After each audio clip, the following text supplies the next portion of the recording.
Ayan na mga mamis, yung isang linggong baon ng asawa ko.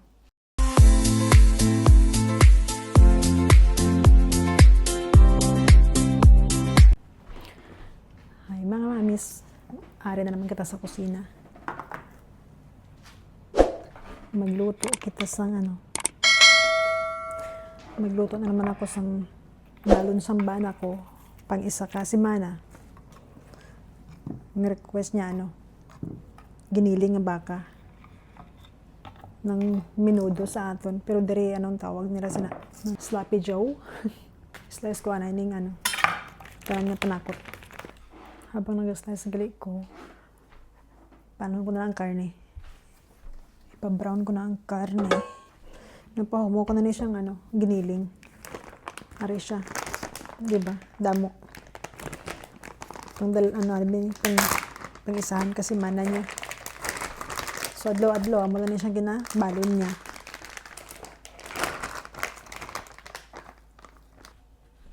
Dali lang siya kay giniling. Dali lang siya maluto. Tapos gusto niya may ara nga mas gusto niya ng hindi kayo hindi kayo mala ang balon niya. Ginabot nga ko siya sang nilaga nga itlog ari, tapos nilaga nga itlog o di gani ng steam nga nga kamote, ng nilaga nga kamote. Dati ang ginabalon niya ginadlaw-adlaw rice, may rice gina siya adlaw-adlaw, tapos mga kung ano nga sudan ang ginaluto ko amo nang ginabalon niya. Pero halin siya tong nagpa-check up na siya, number 1 niya gibawal sa iya ang rice, bisan brown rice bawal, kaya goodbye rice na siya. Which is okay lang naman kasi sanay naman siyang walang rice. Katulad ang sining gamit ko kaina nga pangsigang nga sibuyas. Tapos butin ko gali sini green peas nga frozen. Diba, bilog nga adlaw, diri na kita sa kusina. Okay lang ari ko sa kusina adlaw-adlaw nga nagaluto kay para may ara ko i-upload. Kay kung wala ko sang ginaluto, wala man ko i-upload. Kaya halos na lang nga ginaluto ko pamaahaw panyaga kag panyhapon di na video.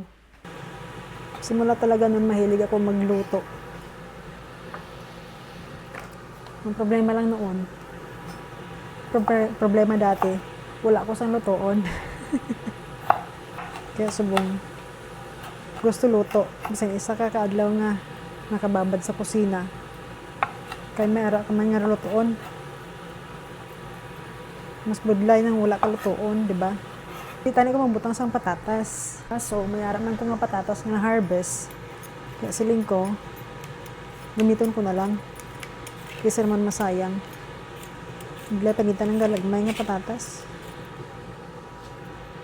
2:30. Dali lang naman siya lutoon. Pagkatapos ko sa niluto, ginapalamig ko lang kag ibutaw sa ref.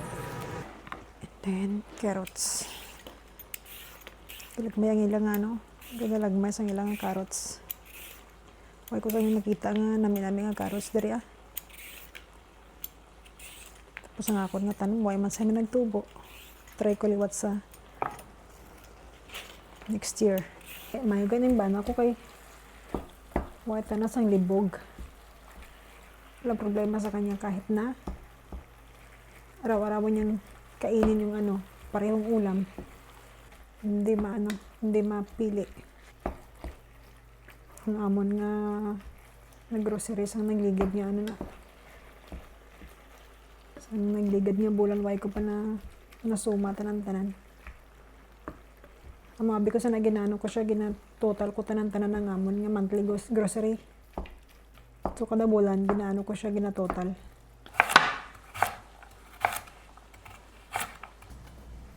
Tapos magbutang ko sang celery.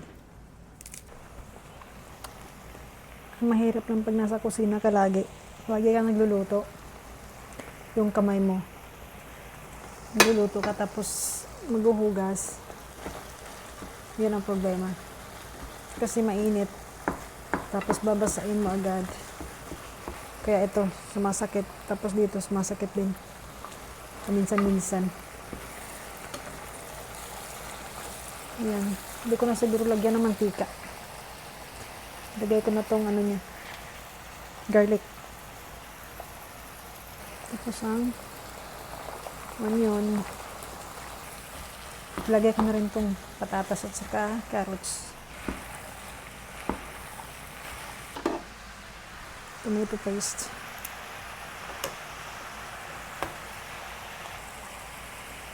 May isang kutsara lang. Tapos maglagay din ako nitong Worcestershire sauce. Tapos konting tuyo.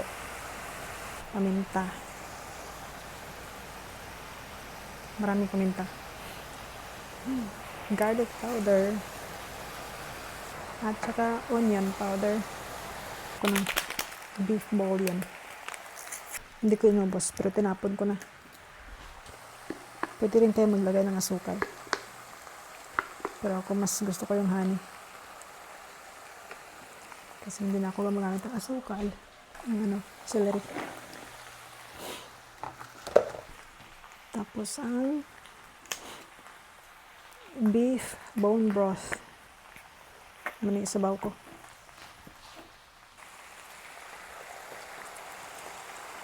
Hindi na ito magbutang sa asin kay grabe na ang sodium. Ang sodium mo daan sa inyo, 32%. Ambutin ka siya ni karong sa sarudlan ko. Pagkasyahon, ibutang ko na lang daan sa iyang balunan para buwas. Para magkasya sa sarudlan. Tapos ang ginabalon niya, may aras na dalang nga pang-init sa pagkaon. Yung muna yung lunch box. May ara nga initan sa pagkaon kaya okay lang. Bisan lamig. Tomato sauce. Medyo marami akong maglagay ng tomato sauce. Parang nga apo. Parang nga apo sa sobrang dami. Ito pa pala. Tapos ito,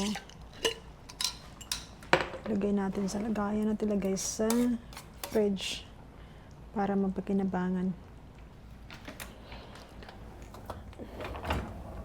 Sabi ng asawa ko, gamitin ko daw ang dishwasher ngayon kasi 2 linggo na akong hindi nakagamit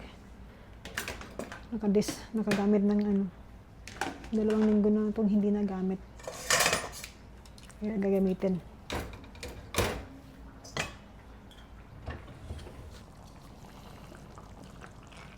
Ayaw kong lakasan ng apoy para hindi siya tatalsik masyado. Tsaka hindi didikit sa kawali. Sana magkasya dito.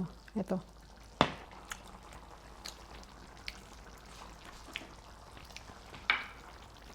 Okay na.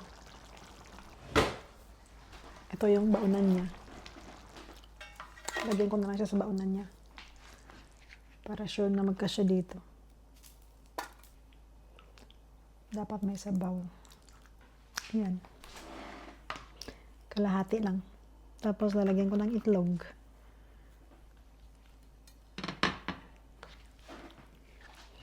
Masarap naman tayo yung itlog na nilaga pag nalagyan ng sauce.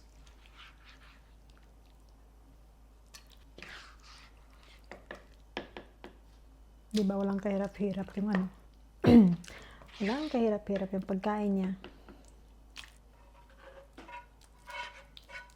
Ayan na mga mamis, yung 1 linggong baon ng asawa ko. Ayan yung baon niya bukas. Nilagay ko na lang dyan. Tapos ito, yan ang tawag niya na Sloppy Joe ang tawag niya dyan. Salamat sa mga suporta, salamat sa mga likes, at sa mga comment. At sa mga nag-subscribe at patuloy na nanonood sa buhay namin dito sa Amerika. Sa susunod ulit, okay na tayo ngayong araw ng linggo. Nakapagluto na ng 1 linggong baon ng asawa ko. Thank you. Bye. See you ulit bukas. o sa susunod na araw. Pero nag-a-upload talaga ako, everyday ako nag-a-upload.